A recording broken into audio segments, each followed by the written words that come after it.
Hello friends, स्वागत है आप सभी का एग्जाम प्लेटफॉर्म में। तो आज हम लोग सीटेट जुलाई 2023 जिसमें आज हम लोग ईवीएस के टोटल 30 क्वेश्चन कवर करने जा रहे हैं। तो आज हम लोग ईवीएस के टोटल 30 क्वेश्चन कवर करेंगे। तो सबसे पहले आप लोग एग्जाम प्लेटफॉर्म पे नए हैं तो आप लोग एग्जाम प्लेटफॉर्म को जल्दी से सब्सक्राइब कर लीजिए। आज हम लोग प्रीवियस ईयर 5 जनवरी 2022 का पेपर देखने जा रहे हैं जिसमें हम लोग ईवीएस के टोटल 30 क्वेश्चन कवर करेंगे। तो सबसे पहले आप लोग सीडीपी और ईवीएस के जो टेस्ट प्रैक्टिस का जो वीडियो दिया गया है तो आप लोग यदि नहीं देखे हैं तो आप लोग उसे सीटेट मतलब कि यहाँ पे जो प्लेलिस्ट बना हुआ सीटेट के नाम पे आप लोग उसे हिंदी और ईवीएस और सीडीपी का डाला गया तो आप लोग वहाँ से जाके वीडियो को देख सकते हैं। बहुत ही अच्छे ढंग से उसमें जो है बताया गया है। तो चलिए देखते हैं आज का फर्स्ट क्वेश्चन। पहला क्वेश्चन है आपका, तरुण भारत संघ एक ऐसी संस्था है। तरुण भारत संघ एक ऐसी संस्था है जो जल संरक्षण के लिए कार्य करती है। तो इस संस्था का हेड कौन है आप लोगों को बताना है ऑप्शन में चुन के। तो तरुण भारत संघ एक ऐसी संस्था है जो जल संरक्षण के लिए कार्य करती है, उसी का प्रधान कौन है आप लोग बताएंगे। तो मेधाकांत पाटेकर, उसके बाद सुंदरलाल बहुगुणा, राजेंद्र सिंह, पीसी जोशी। तो इसमें आपका ऑप्शन नंबर 2 जो है बिल्कुल राइट आंसर हो जाएगा। ऑप्शन नंबर 2 राजेंद्र सिंह, तो ये आपका राइट आंसर है। सुंदरलाल बहुगुणा आपका चिपको आंदोलन से है। उसके बाद मेधा पाटेकर आपका नर्मदा बचाओ से संबंधित है। तो इस तरह से आपका जो जल संरक्षण से संबंधित कौन हो गया, राजेंद्र सिंह। ऑप्शन नंबर 3 बिल्कुल राइट आंसर है। उसके बाद अगला क्वेश्चन है आपका, भूमिगत जल के स्तर की क्षीणता का मुख्य कारण क्या है। सही विकल्प का या सही उत्तर का चुनाव कीजिए। तो भूमिगत जल के जो स्तर होते हैं दिनों दिन क्या हो रहे हैं, घट रहे हैं। तो इनका क्या मतलब कि कारण है।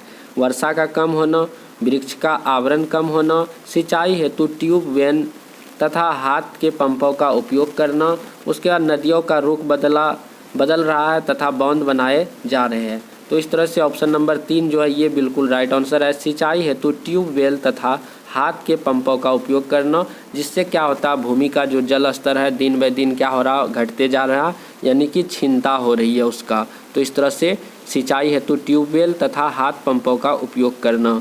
उसके बाद अगला क्वेश्चन है आपका, कई स्थानों पर अम्ल वर्षा जलीय विविधता को प्रभावित कर रही है। यानी कि कई स्थानों को जो अम्ल वर्षा के द्वारा जो है क्या हो रहा है उसका जो नष्ट हो रहा है। जैसे आप लोग ताजमहल पे सुने होंगे कि अम्ल वर्षा के द्वारा ताजमहल का क्या हो रहा है, नुकसान हो रहा है। तो कई स्थानों पर अम्ल वर्षा जलीय विविधता को प्रभावित कर रही है। अम्ल वर्षा निम्न में से किन प्रमुख रसायनों का कारण होती है। मतलब कि अम्ल वर्षा निम्न में से किन प्रमुख रसायनों के कारण होती है, उनमें से क्या क्या होता है। तो इसका जैसे कि नाइट्रिक एसिड और सल्फ्यूरिक एसिड जो उनमें रहता है, तो नाइट्रिक अम्ल और सल्फ्यूरिक अम्ल रहता है किसमें, अम्ल वर्षा में। चलिए उसके बाद अगला क्वेश्चन देखते हैं हम लोग। अगला क्वेश्चन है आपका, धरती पर अलवण जल की उपलब्धता बहुत कम है। धरती पर जो है अलवण मतलब कि लवणीय जल तो धरती पे बहुत ज़्यादा है, लेकिन अलवणीय जल जो है यानी कि मीठा जल जो है बहुत ही कम है। कुल उपलब्ध अलवण जल की निम्न में से किसमें सर्वाधिक प्रतिशत यानी कि कुल अलवण जल की मात्रा है। तो यहाँ पे पूछा जा रहा है कि किसमें जो है मीठे जल सबसे अधिक है, नदियों में, झरने में, ग्लेशियर या हिमनदी में या जलप्रपात में। तो आप ऑप्शन नंबर 3 देख रहे हो, ग्लेशियर या हिमनद में जो है इसमें जो है अलवण जल अधिक पाया जाता है, यानी कि मीठा जल इसमें अधिक पाया जाएगा ग्लेशियर और हिमनद में। बाद बाकी आपका जलप्रपात हो गया, झरने हो गया, नदियाँ हो गया, ये सारे जो है लवणीय जल होते हैं इनमें। उसके बाद अगला क्वेश्चन है आपका, निम्न में से जल के विषय में कौन सा सही नहीं है। निम्न में से जल के विषय में कौन सही नहीं है। जल एक सार्वभौमिक विलायक है, सही बात है। उसके बाद इनमें विभिन्न पदार्थों को घुलने की क्षमता होती है, ये भी सही बात है। और जल का घनत्व 100 डिग्री से पर सर्वाधिक होता है। उसके बाद है पदार्थों के तीनों अवस्था में जल विद्यमान होता है, ये भी सही बात है। लेकिन जल का जो घनत्व होता है 100 डिग्री पर सर्वाधिक होता है, ये बात मतलब कि गलत बोल रहा है। तो इसलिए नेगेटिव में आपका क्वेश्चन है, तो निगेटिव का आपका निगेटिव में जवाब होगा ऑप्शन नंबर 3, 100 डिग्री पर सर्वाधिक होता है डेंसिटी, ये गलत बात है, इसीलिए आपका आंसर सही हो जाएगा। तो 4 डिग्री सेल्सियस पर जो होता है जल का घनत्व अधिक होता है, आप लोग याद रखेंगे। उसके बाद अगला क्वेश्चन है आपका, रीता अपने नौकरी वाले माता पिता, छोटे भाई, दादा दादी, चाचा एवं उनके परिवार के साथ रहती है। तो रीता जो है अपने नौकरी वाले माता पिता, छोटे भाई, दादा दादी, चाचा एवं उनके परिवार के साथ रहती है। इस प्रकार की परिवार का व्यवस्था को कहते हैं, जिसमें चाचा चाची हो, दादा दादी हो, माता पिता हो और भाई बहन हो, तो वह सारा परिवार क्या कौन सा परिवार कहलाएगा? एक संयुक्त परिवार कहलाएगा। संयुक्त परिवार जिसमें परिवार के सभी सदस्य एक साथ होते हैं, वे कौन सा परिवार होगा? संयुक्त परिवार। ऑप्शन नंबर 4 बिल्कुल राइट आंसर आपका हो जाएगा। उसके बाद आगे बढ़ते हम लोग। अगला क्वेश्चन है आपका, पेने, चपटे एवं चौड़े आगे के दांतों वाले पशुओं को भोजन के लिए प्राथमिकता भिन्न होती है। ये पशु निम्न में से कौन सा खाद्य संबंधी प्राथमिकता चुनेंगे? मतलब पैने, चपटे एवं चौड़े आगे के दांत वाले पशुओं की जो है भोजन के लिए प्राथमिकता भिन्न होती है। ये पशु निम्न में से कौन सी खाद्य सामग्री का सेवन करेगा, वही आप लोगों को बताना है। दूसरा पशुओं का मांस खाएगा, घास एवं शाक खाएगा, फल खाएगा या अनाज खाएगा? तो आपका ऑप्शन नंबर 2 बिल्कुल राइट आंसर हो जाएगा। क्या? घास एवं शाक बिल्कुल राइट आंसर होगा। चलिए उसके बाद आगे बढ़ते हैं हम लोग। अगला क्वेश्चन है आपका, जो पौधे खारे जल वाले क्षेत्रों में उगते हैं उन्हें क्या कहा जाता है? जो मतलब कि जो है पौधा आपका खारे जल यानी कि लवणीय वाला जल में जो है मतलब कि उगते हैं, तो उसे आप लोग क्या कहेंगे? तो आपको बताना है हेलोफाइट या मेसोफाइट, जेरोफाइट या हेलिपोफाइट बोला जाएगा। तो आप लोगों को बताना है कि कौन सा होगा। जो पौधे जो खारे जल में उगते हैं उसे जो लवणोद्भिद या हेलोफाइट कहा जाता है। ऑप्शन नंबर 1 बिल्कुल राइट आंसर हो जाएगा। तो ऑप्शन नंबर 1 में क्या है? लवणोद्भिद या हेलोफाइट। उसके बाद बढ़ते हैं हम लोग अगले क्वेश्चन की तरफ। अगला क्वेश्चन है आपका, जो रंग चित्र, क्या लिखा है? जो रंग चित्र किसी कथा का चित्रण करते हैं जिनमें केवल प्राकृतिक रंगों का उपयोग किया जाता है, उस चित्रकला को चित्रकाठी कहते हैं। यह चित्रकला संबंधित है। मतलब चित्रकला काठी जो है किस राज्य से संबंधित है? तो आपका राइट आंसर हो जाएगा, मतलब कि बताना है कि कौन सा राइट आंसर है। महाराष्ट्र होगा या राजस्थान, आंध्र प्रदेश तो कश्मीर? तो आपका महाराष्ट्र 1 नंबर बिल्कुल राइट आंसर हो जाएगा। तो काठी चित्रकला जो है कहाँ पे है? तो आपका महाराष्ट्र बिल्कुल राइट आंसर है। उसके बाद अगला क्वेश्चन है आपका,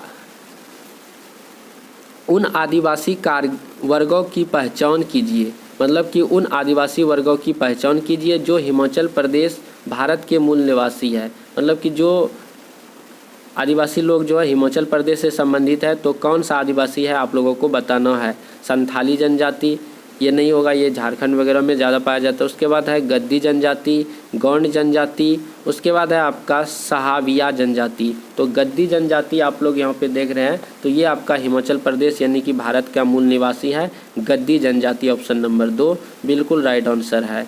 उसके बाद अगला क्वेश्चन है आपका, निम्न में से कौन सा मिजोरम का सबसे प्राचीन नृत्य है? बताना है कि मिजोरम का कौन सा प्राचीन नृत्य है। तो आपका चेरावो, मतलब कि चेरावो नृत्य जो है आपका प्राचीन नृत्य है कहाँ का? मिजोरम का। ऑप्शन नंबर 3 बिल्कुल राइट आंसर हो जाएगा। इस तरह से और भी जो है गरबा गुजरात, उसके बाद है आपका सतरिया जो कि असम हो जाएगा इस तरह से। तो यहाँ पे मिजोरम का कौन सा हो जाएगा? चेरावो, इसका नृत्य जो है बिल्कुल राइट आंसर है। उसके बाद चलिए अगला क्वेश्चन है आपका, भारत का सबसे बड़ा रेल मार्ग कौन सा है? तो आपका राइट आंसर हो जाएगा डिब्रूगढ़ से कन्याकुमारी, बिल्कुल राइट आंसर। ऑप्शन नंबर 2 हो जाएगा। उसके बाद अगला क्वेश्चन है, कल्पना चावला एक भारतीय मूल की अमेरिकी अंतरिक्ष यात्री का निधन अंतरिक्ष यान में किस वर्ष हुआ था? तो कल्पना चावला जो अंतरिक्ष पर गई थी, जो कि भारत के करनाल हरियाणा की रहने वाली थी, अमेरिका मूल के निवासी थे, तो यह अंतरिक्ष पे जो गई थी, तो इनका कब निधन हो गया था? तो 2003, मतलब 1 जनवरी, कब? 1 जनवरी 2003 को जो है इनका मृत्यु, जो कि कोलंबिया शटल यान के द्वारा गई थी, तो वहाँ से लौटने के क्रम में जो है इनका मृत्यु हो जाती है 2003 में। उसके बाद अगला क्वेश्चन हम लोग देखते हैं। अगला क्वेश्चन है, पक्षी विभिन्न प्रकार के घोंसले बनाते हैं। क्या है? पक्षी विभिन्न प्रकार के घोंसले बनाते तथा घोंसले बनाने के लिए विभिन्न स्थानों का चुनाव करते। निम्न में से कौन से पक्षी पेड़ के तनों में अपना घोंसला बनाते हैं? तो कौन सा पक्षी ऐसा जो अपने घोंसला जो पेड़ के तनों में बनाते? कौवे, बसंत गौरी यानी कि बारबेट, शंकर खोरा यानी कि सनबर्ड, दर्जिन। तो आपको बताना कि कौन सा इसमें सही होगा। तो इसका बारबेट जो है बसंत गौरी इसका राइट आंसर हो जाएगा। ये पक्षी क्या करते हैं? पक्षी जो है पेड़ के तनों में अपना घोंसला बनाते। कौन? बसंत गौरी बारबेट। उसके बाद अगला क्वेश्चन है आपका वैश्विक महामारी। क्या है? वैश्विक महामारी के समय डॉक्टरों ने विटामिन सी से भरपूर भोजन ग्रहण करने की मात्रा को बढ़ाने के लिए कहा। तो वैश्विक महामारी के समय डॉक्टरों ने विटामिन सी की भरपूर भोजन ग्रहण करने की मात्रा को क्या बोला? बढ़ाने के लिए कहा। तो यह दृष्टि वर्णक के निर्माण के लिए आवश्यक है। विटामिन सी से क्या होता है? दृष्टि निर्माण होता। ये गलत बात हो जाएगा। यह दांतों एवं अस्थियों की स्वस्थ रखता है। उसके बाद इसमें दांतों और अस्थियों को स्वस्थ रखता है। उसके बाद इसमें भूख बढ़ती है। यह संक्रमण के विरुद्ध लड़ने की ताकत प्रदान करता है। ये बात आपका जो है बिल्कुल राइट आंसर हो जाएगी। यह क्या करता है? संक्रमण के विरुद्ध, मतलब कि जो वैश्विक महामारी हुआ था उस समय डॉक्टर ने बोला कि आप लोग जो है विटामिन सी का भरपूर मात्रा में यूज कीजिए, प्रयोग कीजिए, भोजन पे लीजिए, इसका जो मात्रा है उसको बढ़ाइए। तो क्यों बढ़ाने के लिए कहता था? कि इससे जो है आपका क्या संक्रमण में जो होता है कि संक्रमण के विरुद्ध जो है आपके अंदर जो है मतलब कि लड़ने की ताकत क्या होगी? बढ़ जाएगी। जो मतलब कि होगा वायरस, उससे जो है लड़ने में मदद करेगा। इसीलिए आप लोगों को क्या करना है? विटामिन सी का भरपूर मात्रा में प्रयोग करना है। उसके बाद अगला क्वेश्चन, जो भोजन हम खाते हैं उसका शरीर के अंदर क्या होता है? कक्षा 5 के विद्यार्थियों में इस विषय पर चर्चा करने के लिए शिक्षकों ने कहा।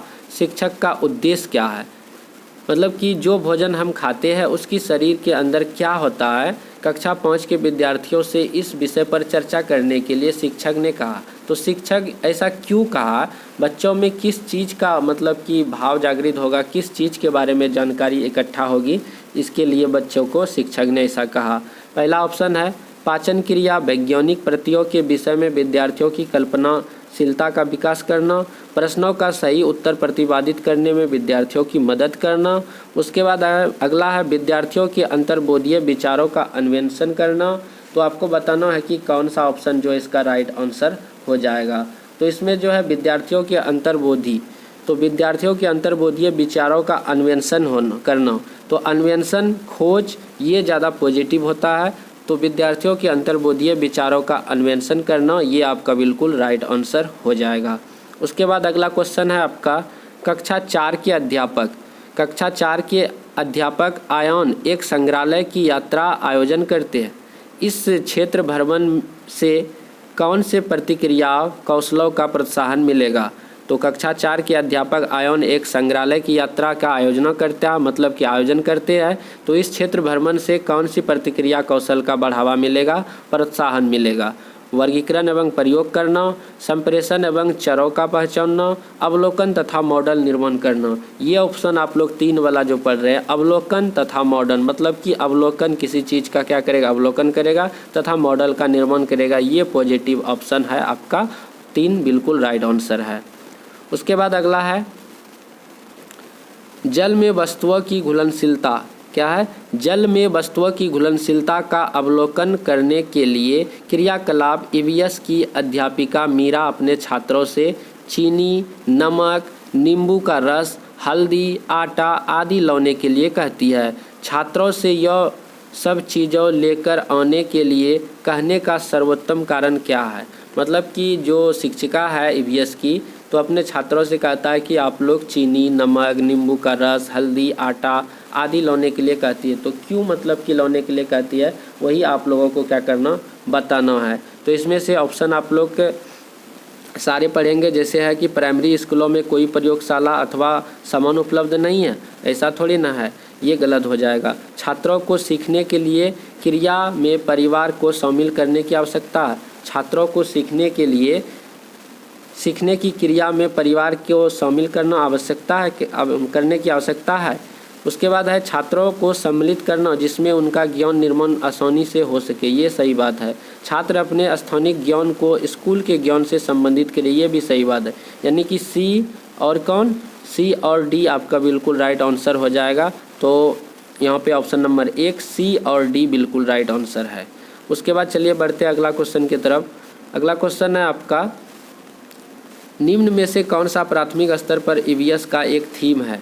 बताना है कि निम्न में से जो है कौन सा प्राथमिक स्तर पर ईवीएस का एक थीम है। पदार्थ, हम चीज़ें कैसे बनाते हैं और कैसे करते हैं, ये जो एक थीम है आप लोग इसे याद कर लेंगे कि हम चीज़ें कैसे बनाते हैं और करते हैं, ये जो है पर्यावरण अध्ययन का थीम है, तो 2 नंबर बिल्कुल राइट आंसर है।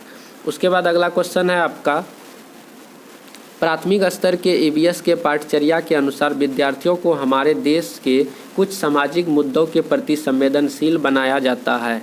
पहचान करें कि निम्न में से किन सामाजिक मुद्दों की पाठचर्या में लिया गया है। बाल मजदूरी एवं वर्ग असमानताएं, उसके बाद जाति भेदभाव एवं दहेज प्रथा, बाल मजदूरी एवं घरेलू हिंसा, जाति भेदभाव एवं घरेलू हिंसा। तो आपको बताना है कि कौन सा इसका राइट आंसर होगा। तो बाल मजदूरी एवं वर्ग जो असमानता है ऑप्शन नंबर 1, तो ये बिल्कुल राइट आंसर हो जाएगा ऑप्शन नंबर 1, बाल मजदूरी एवं वर्ग असमानता। क्वेश्चन में क्या बोल रहा था, प्राथमिक स्तर के ईवीएस के पाठचर्या के अनुसार विद्यार्थियों को हमेशा देश के कुछ सामाजिक मुद्दों के प्रति संवेदनशील बनाया जाता है कि ये नहीं करना, वो नहीं करना है। तो इस तरह की बातें जो है क्या हो जाएगा, बाल मजदूरी एवं वर्ग असमानता के बारे में उसे संवेदनशील बनाया जाता है। ये सारे सामाजिक मुद्दा के अंतर्गत आते हैं। उसके बाद अगला क्वेश्चन है आपका, निम्न में से प्राथमिक स्तर ईवीएस की पाठ्य पुस्तकें की सबसे उपयुक्त विशेषता क्या है। निम्नलिखित में से प्राथमिक स्तर के जो ईवीएस जो पुस्तक होते हैं उनमें से सबसे मेन उसका जो है विशेषता क्या है। विषय वस्तु के माध्यम से बहुत सी जानकारी दी गई है। समाज में उपस्थित रूढ़िवादी अवधारणाओं मतलब कि रूढ़िवादी धारणाओं एवं पूर्वग्रहों पर ध्यान केंद्रित किया गया है। रटने द्वारा सीखने को सचेतन के रूप में हतोत्साहित करने का प्रयास। उसके बाद आगे है आपका, सीखने सिखाने के साधन के रूप में केवल लगा हुआ है। तो इस तरह से आपका ये तो गलत ही हो जाएगा, केवल वाला ऑप्शन आपका क्या होता है, गलत होता है। तो यहाँ पे 3 नंबर में आप लोग पढ़िए, रटने द्वारा सीखने को सचेतन के रूप से हतोत्साहित करने का प्रयास करना, ये आपका बिल्कुल राइट आंसर हो जाएगा। जो रटने की जो क्रिया है उसको क्या कर देना है, हटा देना है, ये आपका पॉजिटिव आंसर हो जाता है। उसके बाद अगला क्वेश्चन है आपका, ईवीएस की पाठ्यपुस्तकों में कहानियों एवं वर्णन का उपयोग करने का सबसे उपयुक्त कारण निम्न में से कौन सा है। जो ईवीएस की पाठ्यपुस्तक होती है, कहानी एवं वर्णन के उपयोग के द्वारा उसे पढ़ाया जाता है, ये मतलब कि निम्न में से कौन सा है कारण है। तो ऑप्शन ए है, कहानी अथवा वर्णन में पात्रों के साथ विद्यार्थी आसानी से तदानुभूति का अनुभव करते हैं।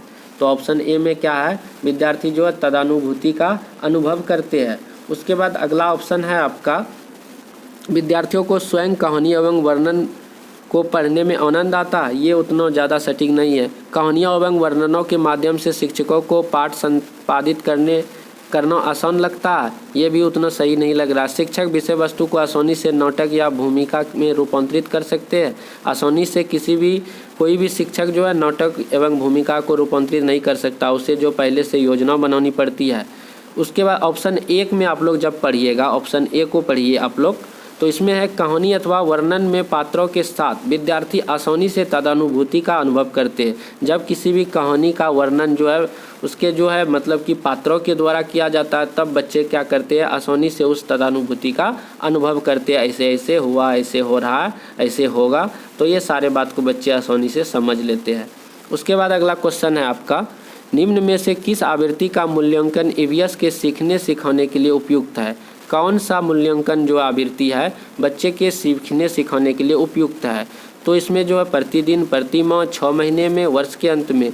जो शिक्षण अधिगम होते हैं उसमें जो प्रतिदिन मतलब कि यदि उसके सीखने सिखाने के लिए मतलब कि ईवीएस का जो मूल्यांकन होगा वो ज़्यादा बेस्ट होगा और अच्छा होगा, तो प्रतिदिन इसका राइट आंसर होगा।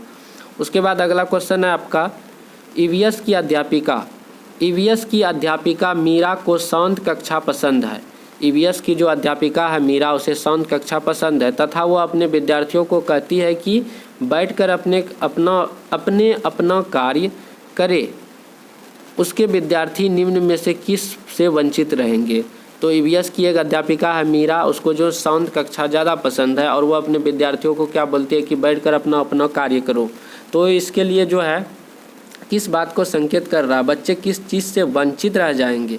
व्यक्तिगत सीखना से, सहपाठी द्वारा सीखना, तो ये सहपाठी द्वारा सीखना ये बिल्कुल राइट आंसर हो जाएगा। बच्चे जो है मित्रों से मिल के जो चीज़ सीखेंगे इस चीज़ से वंचित रह जाएंगे, क्योंकि बच्चे को क्या बोल रहे हैं, अपने अपने जगह पर बैठ के सीखने के लिए बोल रहा है।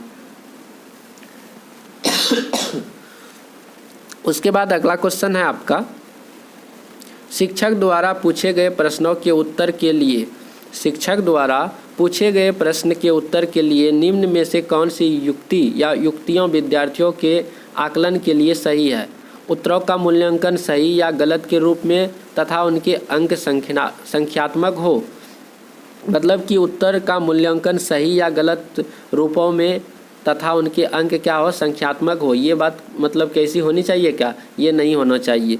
उत्तर में छात्रों का मूल विचारों का मूल्यांकन गुणात्मक हो, ये सही बात है। छात्रों के अनुभवों का मूल्यांकन गुणात्मक हो, मतलब कि इस गुणात्मक वाली बात जो है बिल्कुल राइट होगा। तो ऑप्शन बी और सी बिल्कुल राइट आंसर है। तो बी और सी किस में है, 3 में, तो बी और सी राइट हो जाएगा।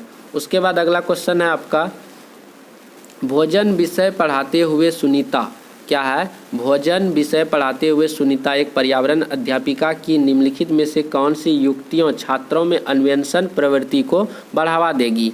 अच्छा स्वास्थ्य बनाए रखने के लिए छात्र क्या खाएंगे, इसके लिए अनुदेशन। छात्रों को विभिन्न क्षेत्रों के भोजन पदार्थों के चित्रों का संग्रहण करने के लिए कहना।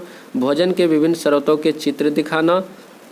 छात्रों के परिवार व समुदाय के सदस्यों से भोजन की विविधता की पसंद और नापसंद पर चर्चा के लिए प्रेरित करना।